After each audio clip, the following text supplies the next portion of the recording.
Magandang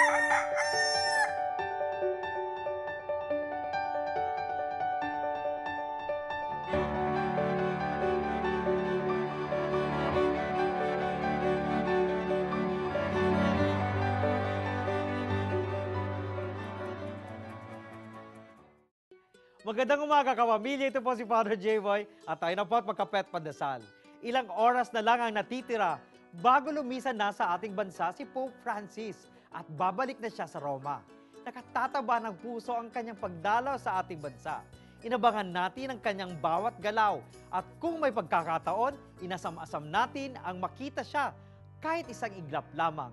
At dahil nandito siya sa atin, nakapupukaw gumawa ng mabuti.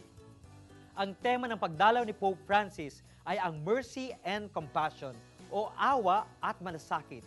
Pinahahalagan niya ang pamilya, hinihimok niya ang kabataan na gamitin ang kanilang galing, talino at lakas sa kibubuti ng iba.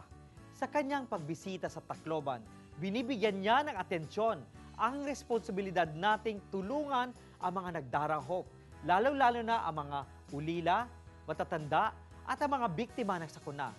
Sa kanyang misa sa Luneta, pinapahalagahan niya ang pagtitipon natin para sa Diyos. Upang maging mas makabuluhan ang kanyang pagdalaw, magandang isipin sa ating sarili kung ano ang epekto nito sa atin. Ano ang mga sinabi niya na nakaantig sa atin? Ano ang natutunan natin sa kanyang kilos at gawain? Ano ang maaari nating isabuhay? Mga kapamilya, lagi nawa nating pagdasal si Pope Francis at ang kanyang misyon sa buhay habang iniluluhog natin sa Diyos ang ating personal na pangangailangan. Magandang umaga po.